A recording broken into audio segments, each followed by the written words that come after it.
Hello and welcome to the National Army Museum's VJ Day 75 Never Forgotten Event series. Before we begin, if you haven't caught up on the previous events we've hosted throughout this series, then do make sure you catch up with everything on our on-demand player. And do take a look at our website for more information. My colleagues will be shortly posting a link in the chat. Of course, as always, we keep our fingers crossed that there'll be no technical difficulties, but please do bear with us if we do have any.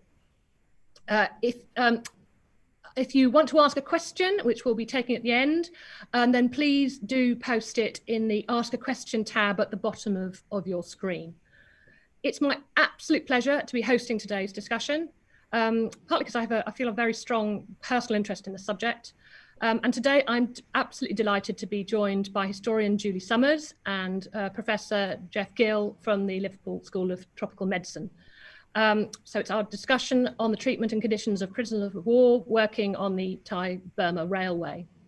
So starting with Professor Gill, he is a Professor of International Medicine at the University of Liverpool and the Liverpool School of Tropical Medicine, where he leads the Far East Prisoner of War research project. This began with the medical care of ex-POWs. Over 4,000 have been sent since late 1945, and later to clinical research into their ongoing health problems related to captivity. More recently, the project has investigated the general, oral, and medical history of the Far East POW experience. And with other research colleagues, this has led to a series of 3 books published in the last 5 years. And this one particularly want to showcase today the captive memories, Burma, the unseen art of British Far East prisoners of war, Burma railway medicine, and captive artists. And in this book, he's worked with Jenny Wood, formerly head of art at the Imperial War Museum, and Meg Parks, whose father was a veteran, and who's helped us actually to identify a really important work in our own collection. Some of these books you can buy today after this talk via our online bookshop, so I do point you in that direction. Please click on the turquoise button below this screen. Geoff's main personal research interest has been the disease challenges on the Thai-Burma Railway and how these were met with little in the way of drugs or other medical supplies. And we're also pleased to be joined by Julie Summers, who's joining us actually from the car park of the National Memorial Arboretum. We're very grateful for her to actually make time for us today in her busy schedule. Julie is one of Britain's foremost social historians, the author of 13 works of non-fiction, including the best-selling book Jambusters. She was listed as one of only 4 women in the top 50 historians in Britain in 2015. And Jambusters was inspired by the ITV drama series Home Fires, which ran for 2 seasons in 2015 to 16 and had a regular television audience of over 6 million. Her latest book, Dressed for War, is a biography of the wartime editor of Vogue, Audrey Withers, and was published in February this year. And it's actually been optioned by TV, Government TV, who are developing a drama series on it. My favourite, I must say, I've read over the holidays, was Stranger in the House, which is a very human story of the impact that soldiers returning from the Second World War had on their families. And of course, one that we'll be focusing on today, The Colonel of Tamarkan, Philip Toosey, and the Bridge on the River Kwai, which is about her grandfather. I'm hoping we won't overrun because there's so much to talk about, but I think if we can start with a kind of brief context of what we're talking about. So Julie, do you think you could kick us off with that? I absolutely can. So this is all about the war in the Far East that took place in 1941-42. And the reason that there was a presence of British troops or Allied troops in the Far East was because the Japanese in July 1941 had announced the Greater East Asia Co-Prosperity Sphere that was going to threaten a lot of land that belonged to the British or was on the Allied side. And so the British, who owned, were part of in Malaya and also in Singapore, they decided they had to defend that. And so the 18th Division, which was meant to be going to the Middle East, was transshipped and was sent out to defend Singapore and Malaya. And my grandfather was in amongst that lot. He was in the 53rd Brigade, and he arrived on the 13th of January 1942 in Singapore.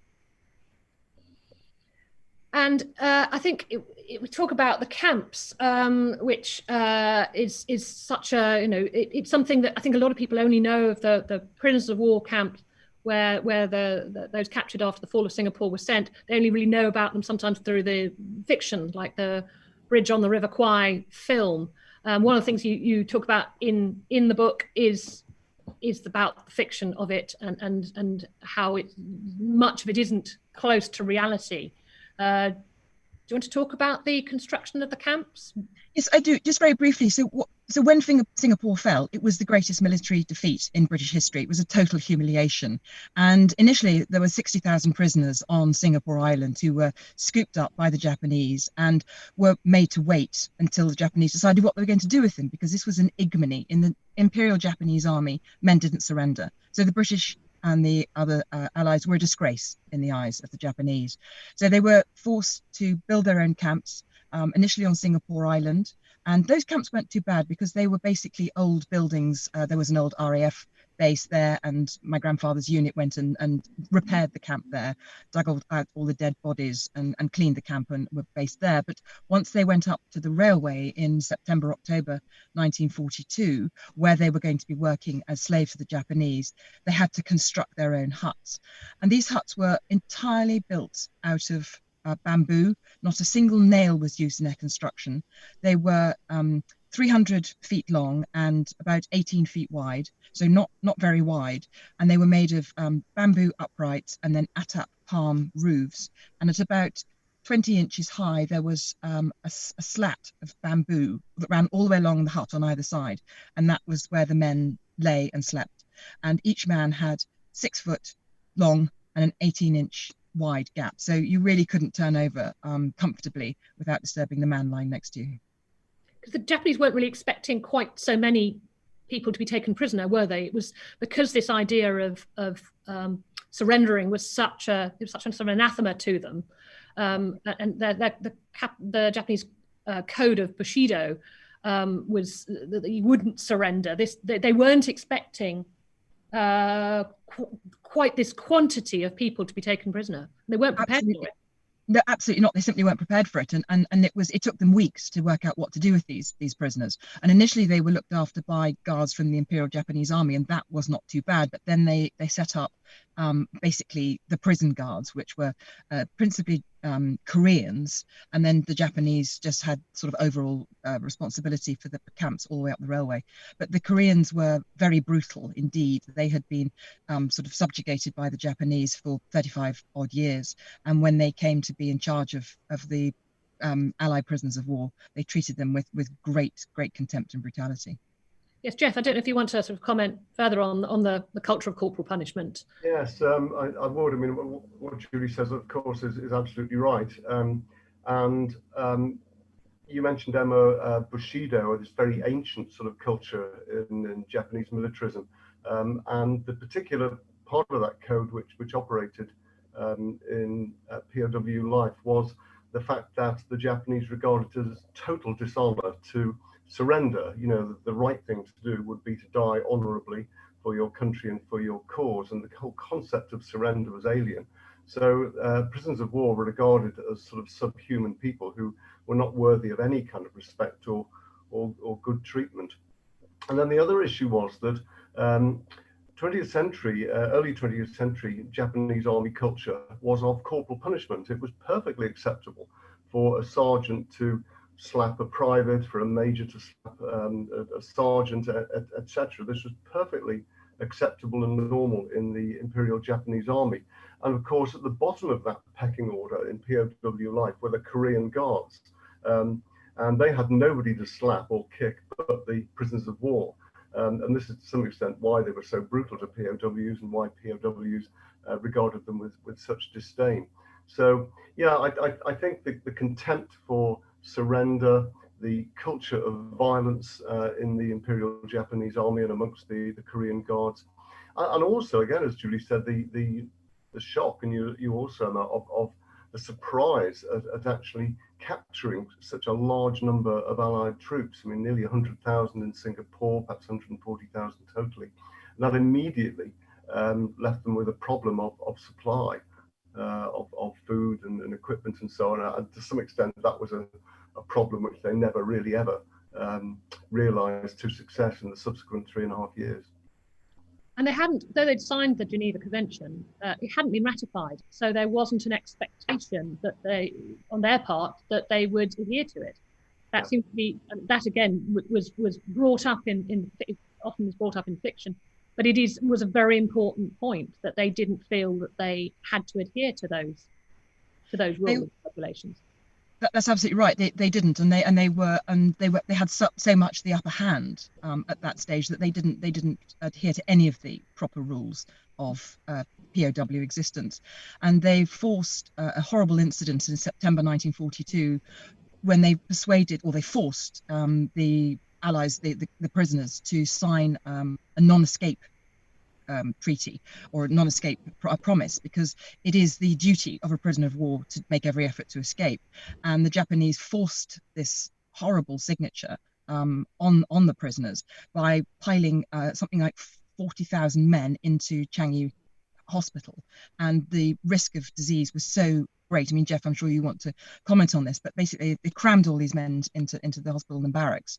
And after 4 days, the doctors turned around to General Holmes and Lieutenant Colonel Holmes and said, "Sir, you have to sign this under duress."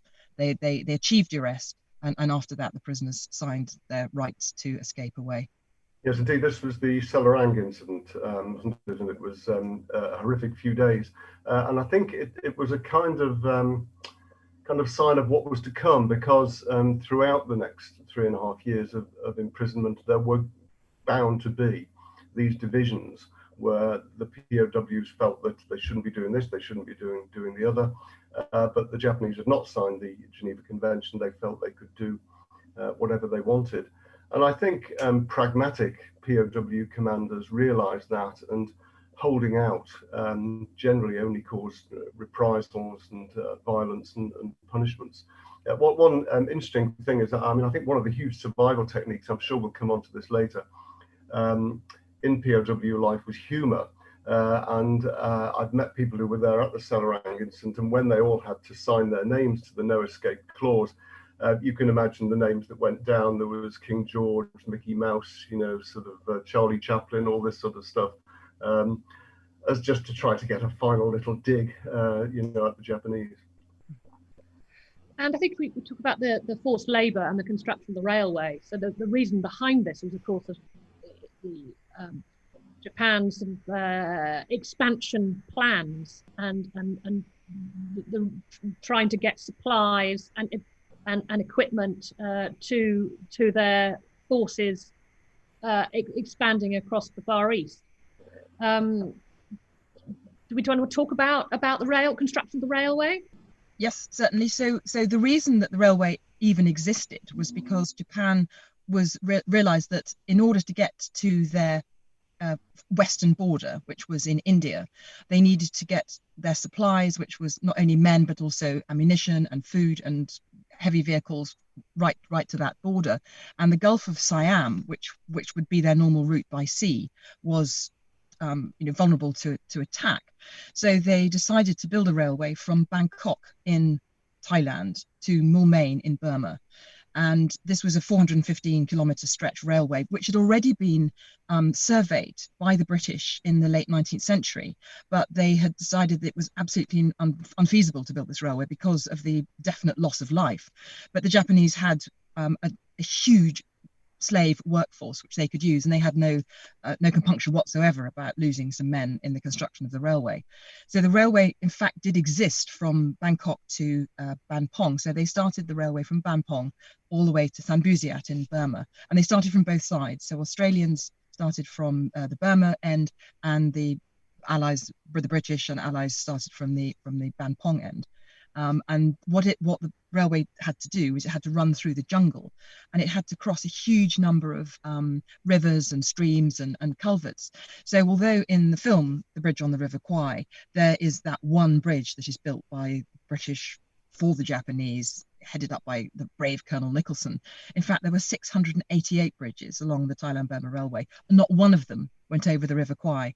They all ran along the River Kwai, through the jungle. And there was this steel and metal concrete bridge at Tamakan, which became the fictional bridge. And then in Burma, there are a further 7 steel and concrete bridges, but all the other bridges were built out of wood to an American design. Yes, and it wasn't just POWs involved as well. I think sometimes people forget that there were 200,000 Chinese, Malay, Tamil, Thai, and Burmese labourers forced to work on the railway as well. And their death rate was horrific. So they were forced in, and they came with their families. This is what's so awful. So they came with their wives and children, but there was absolutely no command structure for them. Whereas the British continued to, and the Australians continued to use the army structure in order to keep some discipline in most of the camps, not all, as I'm sure Geoff will talk about in a moment, but certainly the larger camps had a good military structure. The Burmese and the Malays and the Chinese, they had absolutely nothing, no support, no doctors, and 83,000 of those men died in the construction of the railway. And they're very often forgotten, but they're hugely important. They were prominently up in the jungle, so they suffered from some of the worst conditions. Yeah, they were known as the Ramusha to the Japanese, a word meaning local people, and they were supposedly volunteers, but mostly they were anything but. And as Julie says, there were huge numbers of them. We don't know the exact numbers, with a massive mortality. And again, we don't know exactly the mortality, well over 50%. And they lacked the command structure, the support, the doctors, and so on. The situation got so bad that even the Imperial Japanese Army realized that the loss of life amongst the Ramusha was massive. And they did bring a couple of small medical contingents up from Changi, called K&L forces, to try to support them. And their reports make harrowing reading. The deaths from dysentery, cholera, dead bodies in the jungle, and so on are the stuff of nightmares. Absolutely awful. And they are a forgotten group who really do need to be recognised. Absolutely.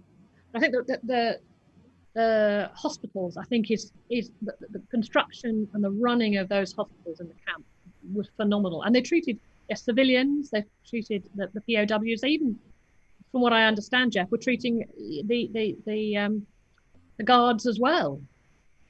Yes, that was a fairly informal arrangement, but they did. It's an interesting little known statistic that the ratio of doctors to men in the POW camps, particularly in the British camps, was relatively high, and much higher than the Japanese guards had.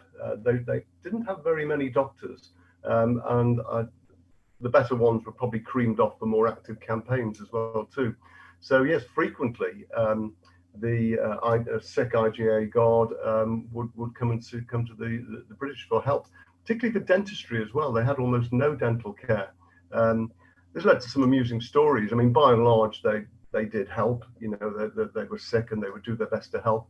But if they could get a little bit of payback, they would. And a great friend and colleague of ours, now deceased, was David Arkis, a dentist on the railway. He used to tell sort of wonderful stories. And he was running a dental clinic with his bamboo-made dental chair and so on. And a Japanese guard came storming in. This guy had toothache, demanding to be seen. And he jumped the whole queue and threw a guy out of the chair and sat down, pointing to this tooth which clearly needed to come out. So David Arkis said yes, it needed to come out. He had some local anaesthetic, but he switched syringes, and what he injected into the gum of this guy was actually just saline. So there was no anaesthetic at all. And he then proceeded to take the tooth out with no anaesthetic, or the guard thought that there was. So after much grunting and so on, of course, the guard did not want to lose face in front of all the other POWs. He staggered out, holding his face minus one tooth. Yeah, the British sense of humour, or Allied sense of humour again, I think it's interesting. I think actually also I rewatched the Bridge on the River Kwai film last night. On a more serious note, Emma, you are absolutely right. The guards did frequently come to the Allied POW doctors. And again, a little known statistic is that 10% of the Japanese actually died on the Burma Railway. Yes. Mortality was over 20% amongst the POWs, but it was significant amongst the Japanese as well. But I think even in fiction, the role of the medics they are the heroes of the story. I mean, in that film, it's the medic at the end, it's the doctor at the end who says, that this is all crazy. And he's the one that sticks to his principles throughout, and keeps his head, and is the one that keeps everything going. And I think it's so important, the construction of the hospitals. So, Geoff, do you want to tell us a bit about the sort of how they were constructed, where they were constructed, and about the medical supplies? Yeah, so once the railway project began, camps were being set up right along the line, often quite close to each other, often just perhaps 2-3 miles. So a huge number of camps, starting from the base on both the Burma and the Thai side, and moving in to where the two countries met at a place called Three Pagodas Pass. About 2/3 of the line was in Thailand, a third in Burma. But as you can imagine, the more remote from the start of the two starts of the project, as you got into the sort of highlands and more remote jungle areas, conditions got more and more difficult, and camps became more and more primitive, and supplies got more difficult to get in. So the consequence of that from a medical point of view was that some very large and very successful hospital camps were set up at the bases, particularly on the Thai side. These are places like Chung Kai, Nang Pladok, and so on. And these particularly were used for the reception of the sick from the remoter upcountry camps, because as the project got going and as work became more frenzied, the so-called Speedo period in 1943, when the Japanese wanted this project finished quickly, and then were working 7 days a week, cholera outbreaks were occurring, very sick men were being brought down. And some of these base hospital camps were huge, 3,000 sick, 5,000 sick, and so on. And they were as sophisticated as they can be. We'll perhaps talk about drugs and medical supplies and how that was got around, but they were certainly large.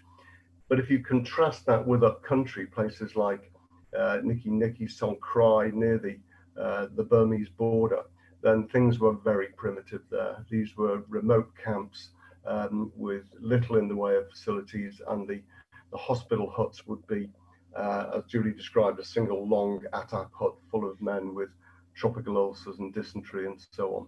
So quite a spectrum of facilities and size of medical facilities along the line, I think. Geoff, I think one thing to point out is that I think if you say the word hospital, listeners will imagine metal trolleys with instruments clattering on them and nurses in crisp white uniforms and so forth. But actually, my grandfather described his hospital as a compound for desperately sick men. And one of the problems, certainly at Tamarkan, when he was simply instructed to send his men up the railway. He wasn't allowed to go with them, which he was absolutely devastated by. And he was told that his camp for 3,500 was now going to be turned into a base hospital. And the Japanese presented him with 3 bandages and a bottle of aspirin and some iodine. And he had a few supplies left from the Red Cross supplies that he'd been sent in Singapore a year earlier. And one of the problems that the doctors had was that they couldn't get at the men, because initially there were no wards with individual beds. And so the sight of doctors and orderlies trying to crawl along these ruddy platforms to deal with the sick, I mean, that is the image that he had of Tamarkan. I think going further down the line to Nakhon Pathom, that was a more sophisticated hospital. But certainly initially, Chung Kai and Tamarkan, whilst they were clean and they had running water and they had the river, and Tamarkan had a spring, they were not what we in the West would regard as a hospital. And that point must be made. And the improvised equipment that they constructed, I think, is amazing. We have some wonderful drawings by Jack Chalker in our collection, and many of them also on display in the captured artists in the book and on the exhibition. That they amazing materials that they built out of bamboo and bits they could find around the camp. They built articulated limbs. They made crutches. They made beds. They made chairs. They made rehab equipment of bicycles. All sorts of amazing things out of bits and pieces. My grandfather once said that everything in his life was made out of bamboo. His bed, his cane, even his pipe. He smoked a bamboo pipe. But that's sort of typical jokey side of things. But so Arthur Moon, who was his doctor at Tamarkan from May 1943, who was actually by training an Australian gynecologist from Sydney, which was slightly ironic given the fact that there were no women around. He was a remarkable surgeon, and he had to do a lot of amputations. And eventually, and I think we'll come on to this, he did manage to get anaesthetic. But initially, he was having to conduct operations to clean out ulcers and to deal with horrible injuries without anaesthetic, which was very traumatic for him.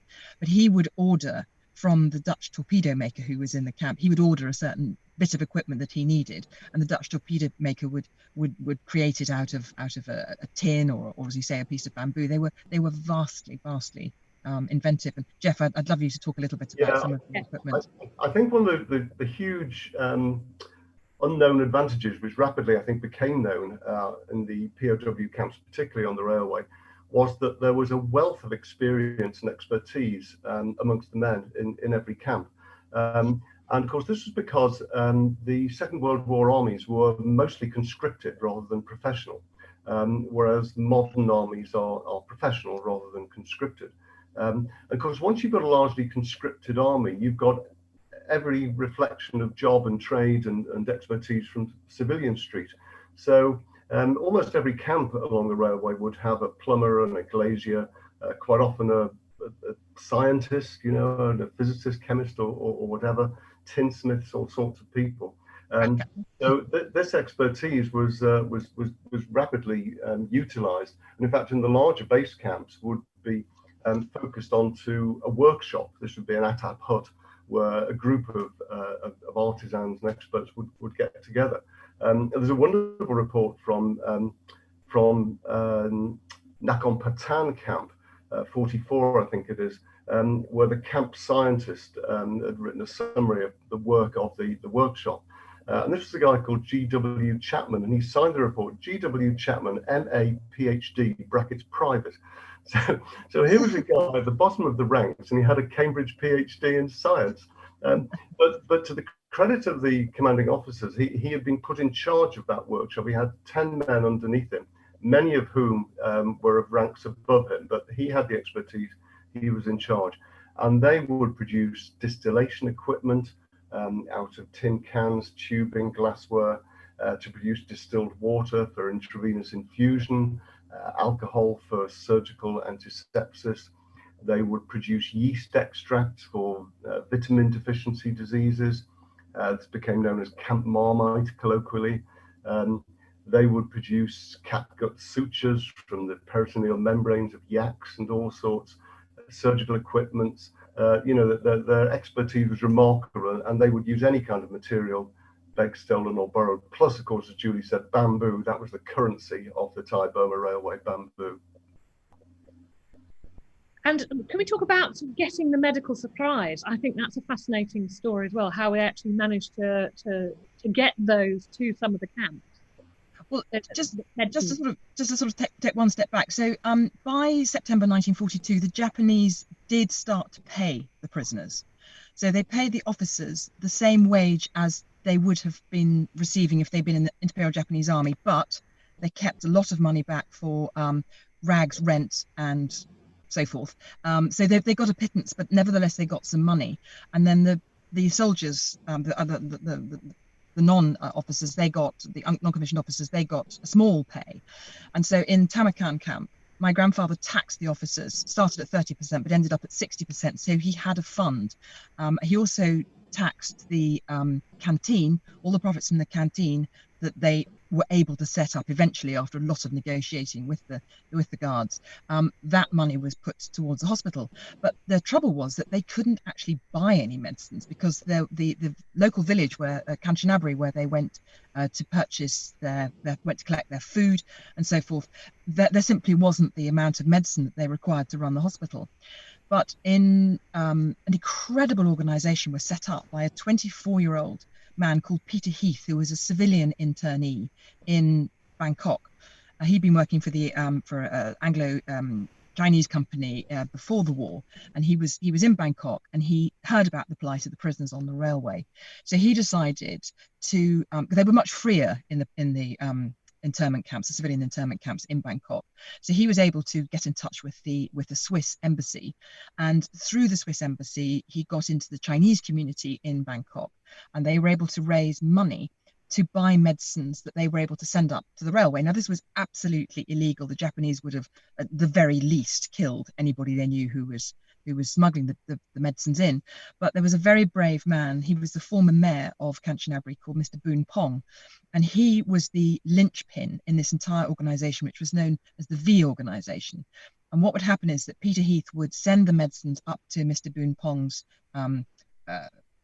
office, where he had a sort of he had a little sort of setup. He had a grocery store and so forth, and he was supplying the camps with groceries, and particularly with vegetables, and he would pack these precious medicines into the vegetable boxes and crates, and they would then be taken to the camp, and 1 or 2 men in each camp, so in Chungkai, in Tamarkan camp, and then further up the railway, would know that a consignment of medicines was coming in, and they would be very carefully extracted from the precious vegetables, which then went to the cookhouse. And these medicines included insulin for the diabetics, it included painkillers, it included the very basic antibiotic MMB 693, and of all best, it included some anesthetics, so that operations could be carried out with anesthetic, which was such a relief.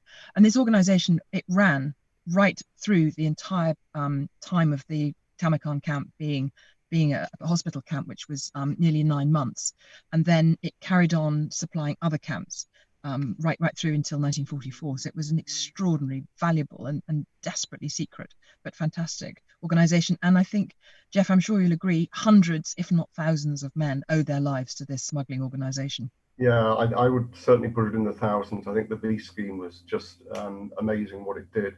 And it continued secretly for so long as well. It evaded and avoided notice from the Japanese, and even many POWs, many quite senior POWs, didn't really realise, the extent and nature of the scheme. What's perhaps slightly sadly, my understanding is there was a little bit of division in the V organisers as to how far up the railway to go, and some of them wanted to try to get supplies smuggled into some of the more up-country camps, but that didn't happen. And looking back, probably it was quite impractical, really. But yeah, no, I think definitely thousands of lives saved. It was remarkable. I think it's amazing that these things happened in sort of under the noses of the Japanese, and also it's a little known story. I think it's amazing that people aren't really aware of this. I wasn't aware of this until quite recently. Well, it needs Julie to write a book on it. There's no doubt about that. Do you want another book? And it's real boys' own paper stuff. If you look into some of the archives, many of the agents on both inside and outside the camps had sort of code names, and you get these remarkable letters. Dear Leander, can you please send blah blah blah. Dear Licorice Allsort. There were all sorts of bizarre code names, so it was staggering, it really was. So there was one occasion, Emma, when the delivery had been made. So my grandfather was able to request certain medicines. He'd write a note that went via Mr. Boon Pong to Peter Heath, and he'd say, we need X or Y, and that would then be supplied, which was just quite extraordinary, that he could sort of write out an order and sign it V, and then it would come back sort of a few weeks later. But there was one occasion when there was an emergent, well, there was a spontaneous examination of the camp, a sort of parade, and it was just after a delivery of medicines and money had been made, and there was a sort of frantic scuffle for the people who were involved in salvaging the money and the medicines, and they stood on parade for this inspection with money stuffed into their loincloths, stuffed into their shoes if they were wearing shoes, and the captain had his hat completely full of about 150,000 tickles, which was quite a lot of money in those days, and the Japanese never didn't notice, which was such a relief, because as I said before, certainly they would have been tortured and probably killed if that had been discovered. Geoff, I think it's fair to say that some of the Korean guards had an inkling that there was something, because they would ask for help. They used to get, unfortunately, syphilis and other sort of venereal diseases, and they would ask if they could have some medicine, and the doctors would give them just enough so that it didn't cure them, but it helped to stop the very unpleasant side effect. I won't go further than that. Yeah, I think that's right. The Korean Guards, of course, were very much stuck in the middle, weren't they, Julie? They disliked the Japanese, they disliked the POWs, so they it was probably in their interest to turn a blind eye to this kind of thing, I suspect. Absolutely. I mean, the Korean Guards have not got a good reputation, and you were talking earlier, Geoff, about supplies. In the end, the Japanese did manage to get roughly the right number of supplies to the camps, but there were three fundamental problems. One was that they only ever gave enough supplies for the number of men in the camp, and of course that could fluctuate. You could have an income of 100 men, 200 men overnight, and there would only be enough food for the number minus 200 of the extras. The second problem was that the supply chain was vulnerable to corruption, and the Koreans certainly creamed off a lot of the supplies that were designed for the POWs. And the third problem in the jungle was, or up the line, was of course that the river was either in spate or it was dry, and actually to get the food to the camps was just fundamentally a massive problem. So it's much more complex than just saying the Japanese starved the prisoners of war. They didn't. Yes, they did to some extent, but it was also circumstantial that it was so difficult to get the right number of supplies into the camps, particularly further up the railway. I think that's absolutely true. And the fluctuating numbers in each camp was a real problem in many ways, including the food. And I think, again, it's often not realised, and particularly from film portrayals, that there was massive movement between camps, wasn't there, Julie? There were numbers moving up and down the line, sometimes even over to the Burma side of the railway too. So it was a huge headache for camp commanders to try to organise anything in their camp when they really didn't know what the numbers were going to be almost on a day-to-day basis. When Tamarkan opened as a base hospital, they used to get sort of 100, 150 men a night, and the Japanese would either bring them by lorry, or they'd run them down the river in a rivercraft, and they'd simply dump them. And a group from the hospital would go out, and basically they could smell them because they smelled so bad. They were covered in excreta and they were lousy and so forth. And they bring these, my grandfather described them as streaks of misery, into the camps. And he had a very strict routine where he would bring them in, he'd sit them all down, and he would give them a piece of biscuit or a piece of cake cake sounds very luxurious, but they'd make a rice cake for them, and a sweet cup of tea, and each man would be given that, and then he would give them a lecture about the discipline in Tamarkan, how it was a clean camp, how they were safe, they'd be seen by the doctors, and after that they'd be stripped. Any cholera camp, anybody who'd been in a cholera camp, all their belongings would be burned, because he was desperate to keep the camp as clean as possible. And he would say that, so some men, on giving them a cup of tea and being told they were, in inverted commas, safe, they just burst into tears because it was the first bit of kindness they'd ever had. But my grandfather was really strict about discipline and hygiene, and I think he felt that was the role he could play, not as a doctor but as the camp commander, and then he let the doctors do all their magical doctoring and caring for the patients. He was sort of kind of the buffer between the Japanese and the doctors. And it's amazing that there's sort of visual records of the treatment of the people in the camps by people like Searle and Rawlinson and Chalker, and that you were talking about the Korean Guards. If these people were sketching the treatment of people who were suffering so many deprivations, but if these records were kept, they were hoping that they would be evidence for future generations to know what went on in the camps. But they were drawn at enormous risk, and diaries were kept at enormous personal risk. And if they were discovered by the Korean Guards, then the repercussions were terrible. But it's so important that these were made, and they were used as evidence in the Tokyo War Crimes Tribunal of 1946. I think it's quite phenomenal that so many of these sketches have survived, and they sort of hid them around the camps in bits of bamboo. So I think it's amazing that they documented so much of the sort of medical treatments for people like Weary Dunlop. Do you want to talk to us about that, the famous surgeons who worked in the camp, Geoff?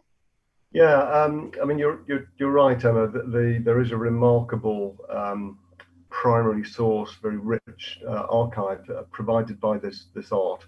I mean, I think some artists, there were some professional artists in prison there were some amateurs, some who took it up as a recreational thing.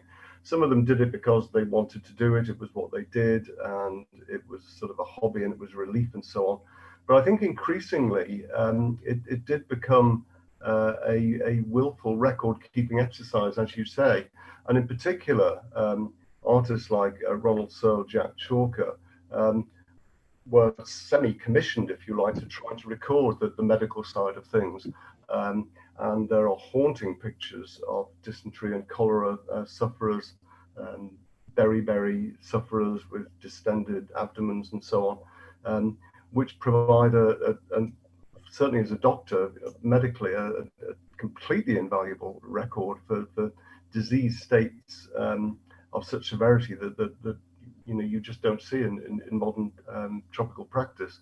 And as you said also, they in addition, particularly artists like Jack Chalker, drew equipment, improvised equipment, and so on. So you had this wonderful sort of snapshot insight into the ingenious ways that diseases were managed. And as you said also, this provided a record which was used in post-war war crime tribunals as well. I think if I can just add one thing to that, Emma, I think there's an incredible compunction for anybody to tell a story. And these men were in captivity for 3.5 years, and they needed to explain not only to themselves but to the world what had happened to them. And this real need to keep a record of what had happened. There's a remarkable man called Charles Best, who was he was a warrant officer, and he wrote to his wife every week, and he wrote her 182 letters, and every single week he would sit down and he would just record what had happened. And it's the most extraordinary record of his entire captivity, but it also gives you both the worm's eye view, but also the wider sort of the wider picture. And over and over again you hear of these people who kept diaries, and they kept them, as you quite rightly said, in split bamboos, which they would take round them, and every camp inspection must have been terrifying, because had they been caught, the Japanese were paranoid. They're paranoid about diaries, they were absolutely paranoid about radios, and yet there was still, in most camps, there was a camp radio, which is utterly remarkable. So there is something about needing to keep in touch with civilization that drives people to do something which could result in their death. I think that's right. The places where they were hidden were ingenious too. The classic was rolled up inside a piece of bamboo, but there were all sorts of other ones as well, frequently buried in the ground. Sometimes they were eaten by ants, sometimes they weren't. Another favourite place was if there was record keeping in the upcountry camps and there was cholera going on, if you kept your records in the cholera huts, the Japanese certainly didn't go in there, so that was never going to be searched. So there were various techniques. And the latrines, I hear they were a good place to hide as well, the latrines. Yes, the latrines. Yeah, the dysentery wards weren't frequently visited by the Japanese either, yeah. I thought it was interesting you were talking about flies, and when we were talking before, and about the latrines and the fly catching. Julie, do you want to tell us? So there were two different types of fly. Well, there are lots of different types in Thailand, but the two flies that were most prevalent was the house fly, which was dangerous because it could spread disease, and if it landed on a man's meal, the man would either risk it or would have to throw it away because it could be carrying cholera or other horrible diseases. But then there was the blue bottle, and my grandfather was very keen on blue bottles. So because the blue bottles would lay their larvae or lay their eggs in the latrines that were no longer being used. So he'd have 3 sets of latrines. There was one that was freshly dug, one that was being used, and one that was, if you like, resting. And that latrine would rest for 6 weeks, and it would have the blue bottle larvae, which would basically eat all the excreta, and the latrines would be clean after sort of 6-8 weeks, which was extraordinary. So blue bottles are a good thing, but the housefly was a bad thing. And when the hospital opened up, he used to encourage the prisoners who were sick but could actually sit up. You'd give them a fly swat, and he would encourage them to swat flies. And inevitably, because people have a lovely sense of humor, there came a fairly good market in black market in dead flies. But it was another really good way of keeping the hospitals as hygienic as possible. And that fly swatting technique went up and down the railway. Many camps record fly swatting as a regular routine, sometimes organised so much that if you wanted your evening meal, you had to produce 50 dead flies. But then, as Julie said, there was a black market in dead flies, which caused problems. There was also occasional rat killing sorties as well, held as well too. So I mean, this is raw public health, you know, in the extreme, but it worked, you know, it really did. And I think for morale, it's probably, you know, keeping people busy in something that, you know, I think humour, we've touched on this before, but humour and morale, and it's so important for keeping people alive. It's not just medically keeping people alive, but it's the camaraderie, and I think also the drawing, this idea that some of the drawings are of medical scenes, but some of them were just portraits for people, and portraits of people's wives done from photographs, all sorts of things to remind them of home. And the idea of writing to your wife at home, even if she couldn't get the correspondence, this idea of trying to keep people's spirits going must have been so important. And some of the art was intentionally humorous. In the Captive Artist book, there's a good mention of a guy called Basil Ackhurst. He was known as Aki. He was actually a cartoonist in a Blackpool newspaper. And he, again, at great risk to himself, produced all sorts of humorous cartoons, taking a dig at all sorts, at the officers, at the Japanese, all and sundry, at huge risk. But again, that's a fantastic record, a completely different twist on the whole story. Yeah, they got very professional at putting on musical events and plays and variety shows, and the camp orchestras, you know, reached very great heights of sophistication. And again, Geoff, as you were saying earlier, it's because it was a conscripted army. You know, people came from all walks of life. I think it was in Nong Pladuk that Jim Swanston, the cricket commentator, he was in the camp there, and he used to relive test matches for the patients in the hospital there. And then some officers used to go and read to the patients because they just needed some sense of normality. So their favourite book apparently was Alice in Wonderland at Tamarkan. But the shows they put on, you know, became really sophisticated. And we've been talking earlier about Fergus Ancorn. If any of you saw the wonderful program about the National Memorial Arboretum today, Fergus Ancorn's son was talking about his father, who was a magician. He was a conjurer, and he used to do tricks not only for the Allies and the prisoners of war, but also for the Japanese. They loved conjuring tricks. So, you know, there was a huge amount of talent there, and it was all used to the good of the prisoners. And certainly when there were sick prisoners, it was very much used to their benefit. And as well as entertainment, there was also instruction, which at the bigger camps became so sophisticated that Chungai camp was sometimes called the University of Chungai. You know, there were lecture series on Yashime days off, or in the evenings, on all sorts of things, depending on the expertise of people there. And they formed clubs as well, and societies. My favourite was at Nong Pladuk camp, the Nong Pladuk Cycle Society. Now, of course, there wasn't a bicycle in sight, but this was basically POWs of all nationalities who just liked cycling in pre-war days. The Dutch in particular were very enthusiastic members because, of course, Holland and bicycles go side by side. So, you know, all of this kind of thing to increase camaraderie, improve morale, and just keep people going was terribly important. And just to add to that, Geoff, I think to remind listeners that viewers that these were terrible circumstances. These men were being treated appallingly. You know, sometimes during the Speedo period, they were working 18 hours a day. They were, as Fergus Ancorn's son said today, he was 6 foot, but he came back weighing 6 stone.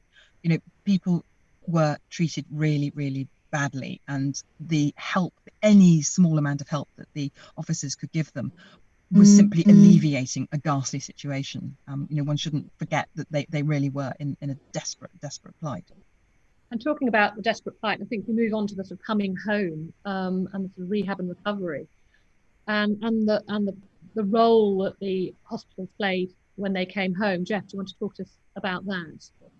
So there's a lot to say on the return home. It took a long time. They came by overland, by boat. They were frequently they were nearly always in a much better state than when they had been released from the camps, had put on some weight, and often to the British public seemed okay. they were told not to talk about their experiences, just go back, and get on with life. There was little or no debriefing or medical examination. So we were faced with a group of people adrift at home, with nobody to listen to their stories. They were told not to tell their stories. And all of a sudden they started getting ill as well too, particularly those from the Burma Railway, relapses of malaria, dysentery and so on, and started presenting to doctors, most of whom had no idea what malaria or dysentery was. So very rapidly a medical need became apparent. I think what happened on Merseyside is interesting. Julie, you might like to talk about your dad, who made this interesting liaison with Professor Brian McGrath, who was Professor of Tropical Medicine at the Liverpool School. And he met Julie's not your dad, your granddad. And they made a liaison which led to, before the end of 1945, which led to these sick POWs being looked after at the tropical school.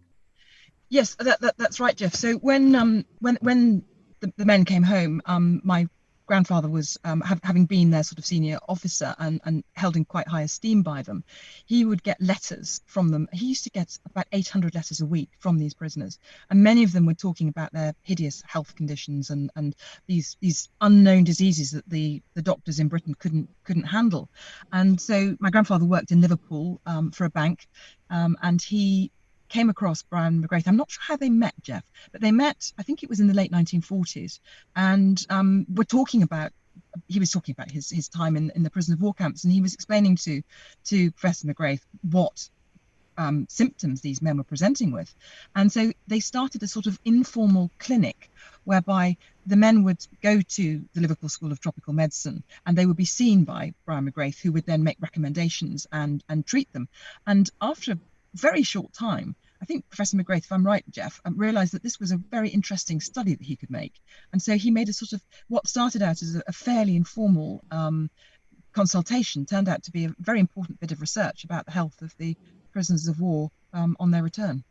Yeah, that actually came after McGrath's time, and that was initiated by my predecessor, Dion Bell. Oh, yes. The project carried on with myself and others as well too. But yeah, that informal start rapidly spread, and as the years went on, 1946, 47, 48, by 1950, the school was seeing 200-300 or more per year. There were also POWs being seen in the south at Queen Mary's Hospital, Roehampton, which was a military hospital. And basically, there were just more and more people coming through into largely Queen Mary's and the Liverpool School, predominantly with recurrences of malaria and dysentery, also some TB, also liver disease, which we now know was related to hepatitis B, a virus which was not known about during the Second World War. And of course, psychiatric sequelae, flashbacks, nightmares, depression, anxiety, what we would now recognize as post-traumatic stress disorder, but it didn't have a name until about 1980. So all these huge things were appearing. Eventually, after a lot of petitioning, largely from the FIPO organizations, the Department of Health and Social Security recognized that there was a real problem here, and a national screening program emerged, probably in about early 1970s, mid 1970s, something like that. And right through into the early 90s, large numbers were screened by ourselves and other military establishments too. Geoff, you touched on the psychological aspect of the return, and I think that was one of the areas that I found and still find most troubling, but also fascinating, because the men who were older when they went into the prison of war camps, they had flashbacks and nightmares, but they tended to cope better because they had some experience of the world before. Whereas the young men who had been conscripted at age 18, 19 and were then taken prisoner, and so maybe were in their early 20s when they were in the prison of war camps, those men found it remarkably difficult to adjust, and they very often had serious psychosexual problems as well as depression and anxiety.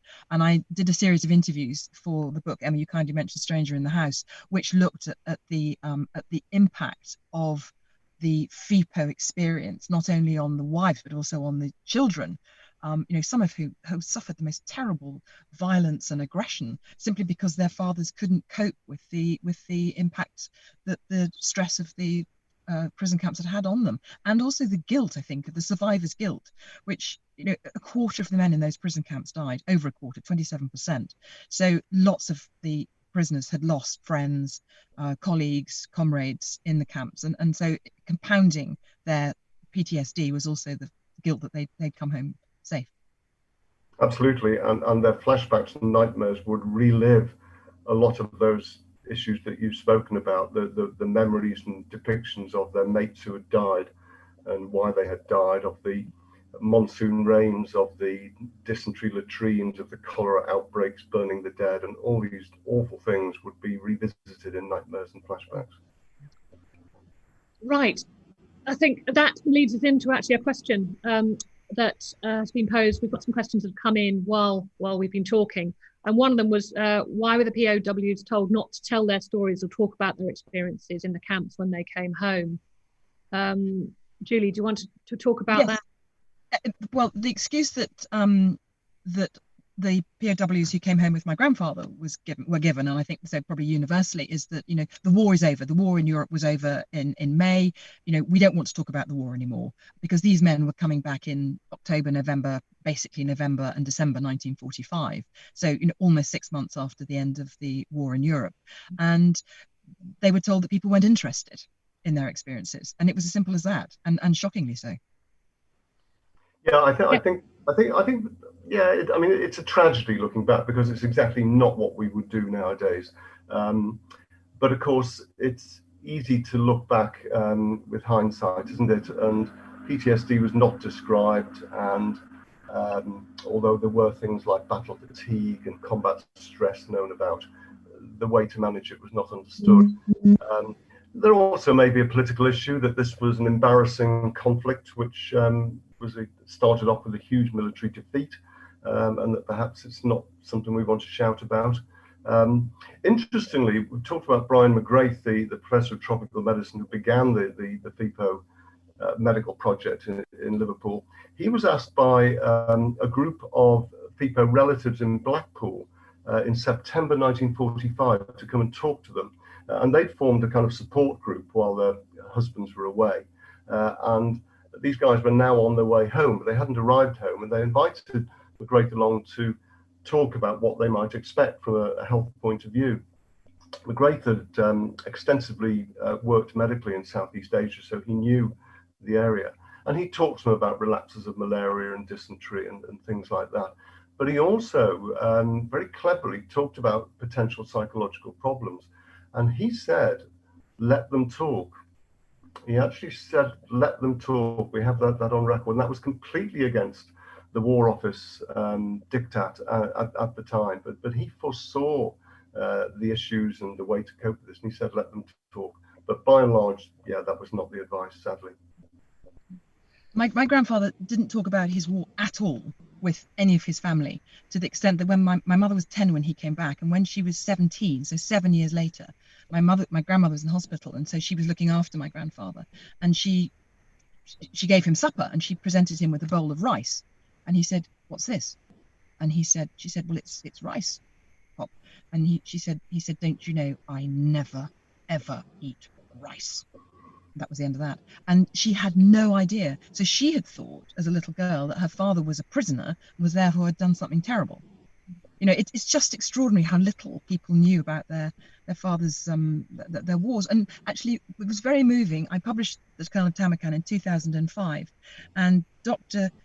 Alan Mark, who was his senior medical officer at the beginning at Tamarkan camp, his daughter came over to the book launch, Paddy Mark, and when my mother met her, she turned around to me and she said, "Darling, this is the first time I've ever met the child of a Far Eastern prisoner of war.